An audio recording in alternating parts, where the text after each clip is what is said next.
I I saw a quote that DL Hughley posted on Instagram, or it's like a meme. I wanted to get your thoughts on it. It basically said, if you're telling a story about something you know and you didn't do anything about it, you're not a witness. You're an accomplice. Do you agree with that? Yeah, I think he actually was talking about Gene Deal and Mark Curry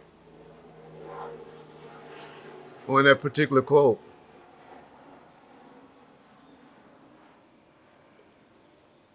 Well, y'all, I guess it's time for Reggie Wright to come clean on some stuff.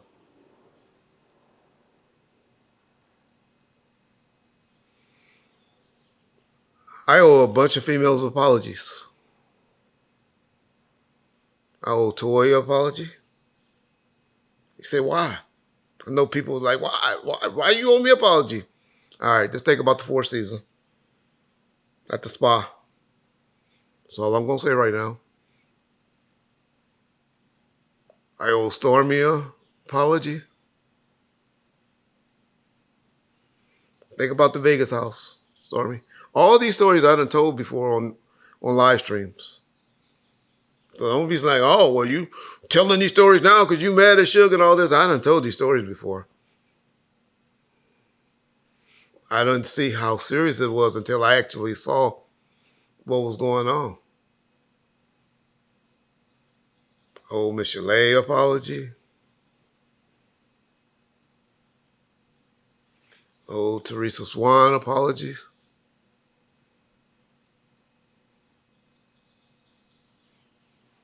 The list can go on.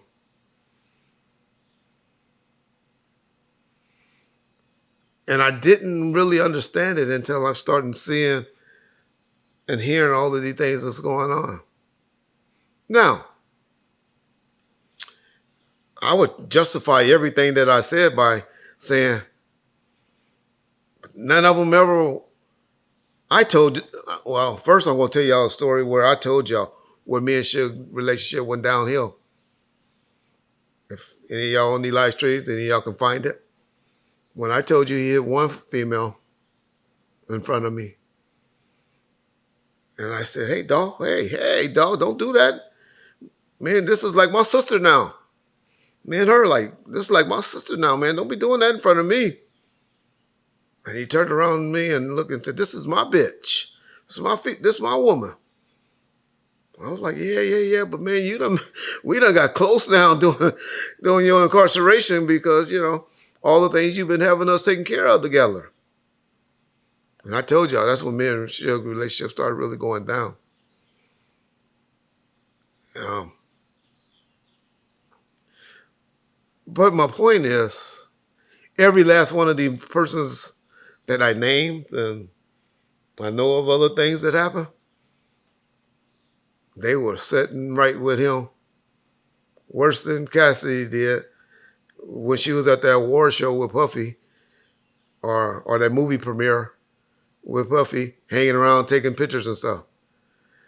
So when you're a young guy and all of that, you be like thinking that, okay, well, I guess they not that mad. They not worried about it.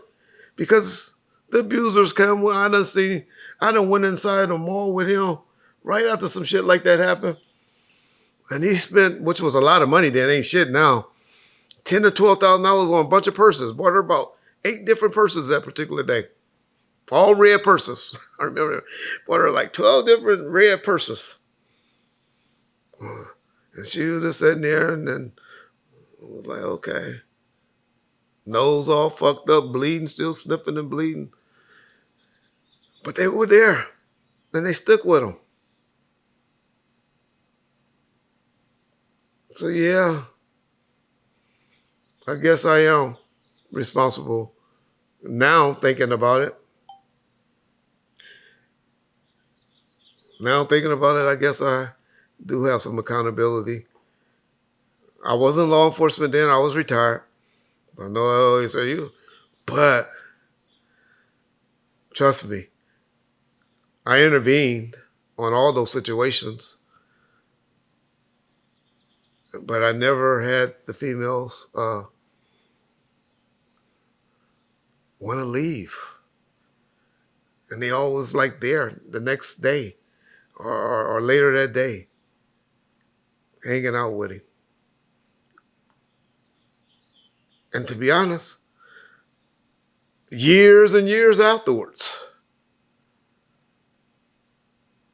And so, like I said, but now understanding, being older, having daughters of my own, I owe these females apologies.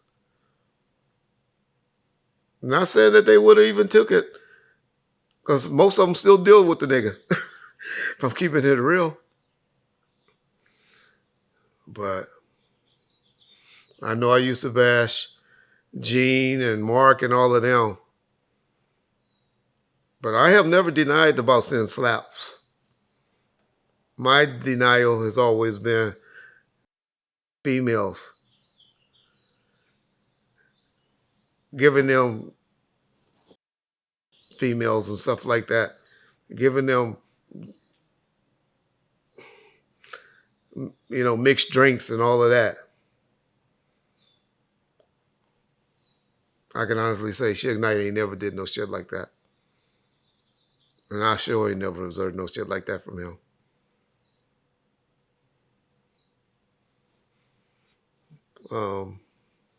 That'd be all I'll say on that subject right now. Yeah.